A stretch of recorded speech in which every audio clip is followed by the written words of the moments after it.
Assalamualaikum warahmatullahi wabarakatuh. Sebelumnya perkenalkan, nama saya Dita Sari Hendrawan, mahasiswi dari Universitas Hairun dari Fakultas Ekonomi dan Bisnis, tepatnya pada jurusan manajemen dari kelas 2B dengan nomor NPM yaitu 0204 24 11 081. Pada video kali ini saya akan memaparkan materi tentang indeks pembangunan manusia.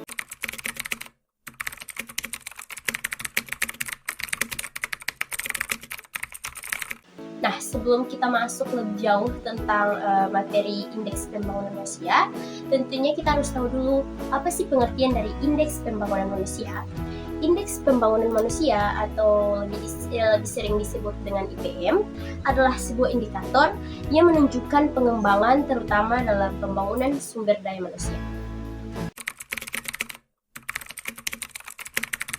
Selanjutnya ada manfaat atau tujuan dari IPM. Nah, apa saja sih manfaat dan tujuan dari IPM ini?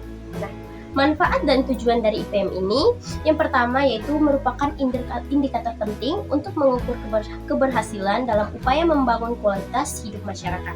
Yang kedua, IPM dapat menentukan peringkat atau level pembangunan suatu wilayah atau negara. Dan yang ketiga, bagi Indonesia, IPM merupakan data strategis untuk mengukur kinerja pemerintah dan menentukan alokasi dana, alokasi umum atau disingkat dengan DAU. Selanjutnya kita masuk pada klasifikasi capaian IPM atau Indeks Pembangunan Manusia. Capaian pembangunan manusia di suatu wilayah pada waktu tertentu dikelompokkan dalam 4 kelompok, yaitu yang pertama kelompok sangat tinggi. Pada kelompok sangat tinggi ini IPM lebih sama dengan 80.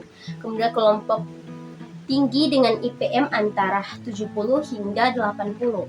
Kemudian kelompok sedang dengan IPM antara 60 hingga 70 dan kelompok rendah dengan IPM kurang dari 60. Selanjutnya kita akan membahas IPM di Indonesia. Nah, pada 5 tahun terakhir, IPM atau Indeks Pembangunan Manusia di Indonesia tergolong pada kelompok tinggi, yaitu pada tahun 2020 sebesar 79,94, pada tahun 2021 sebesar 72,29, pada tahun 2022 sebesar 72,91, pada tahun 2023 sebesar 74,39, dan pada tahun 2024 sebesar 75,2.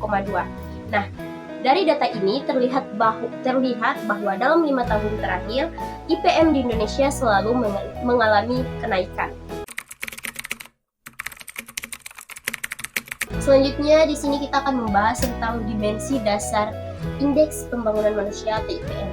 Nah, dimensi dasar Indeks Pembangunan Manusia atau IPM terbagi menjadi 3, yaitu ada kesehatan, pendidikan, dan juga standar hidup layak. Oke, yang pertama kita akan membahas dimensi kesehatan.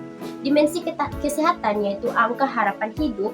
Angka harapan hidup atau disingkat menjadi AHH, yaitu pada waktu lahir merupakan rata-rata perkiraan banyak tahun yang dapat ditempuh oleh seseorang selama hidup.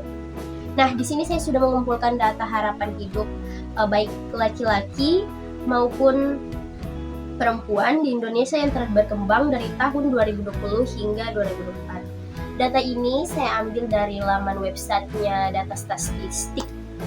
Oke. Pada tahun 2020, harapan hidup laki-laki adalah 69,59 tahun dan perempuan yaitu 73,46 tahun. Harapan hidup ini meningkat setiap tahunnya. Kemudian pada tahun 2021 menjadi 69,67 tahun untuk laki-laki dan 73,55 tahun untuk perempuan. Kemudian pada tahun 2022 mencapai 69,93 tahun untuk laki-laki dan 73,83 tahun untuk perempuan. pada tahun 2023 menjadi 70,17 tahun untuk laki-laki dan 74,18 tahun untuk perempuan. Dan pada tahun 2024 mencapai 70,32 tahun untuk laki-laki dan 74,21 tahun untuk perempuan. Nah, dari data ini terlihat bahwa harapan hidup baik laki-laki maupun perempuan di Indonesia terus meningkat setiap tahunnya. Namun, perempuan memiliki harapan yang lebih tinggi dibandingkan laki-laki.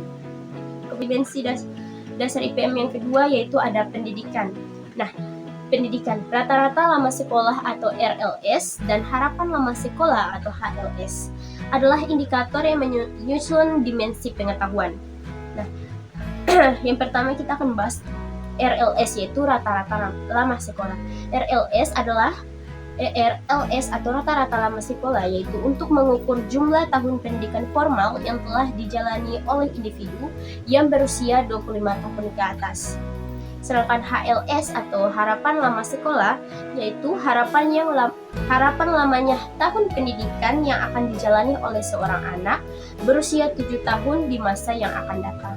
Selanjutnya kita masuk pada dimensi terakhir yaitu standar hidup layak.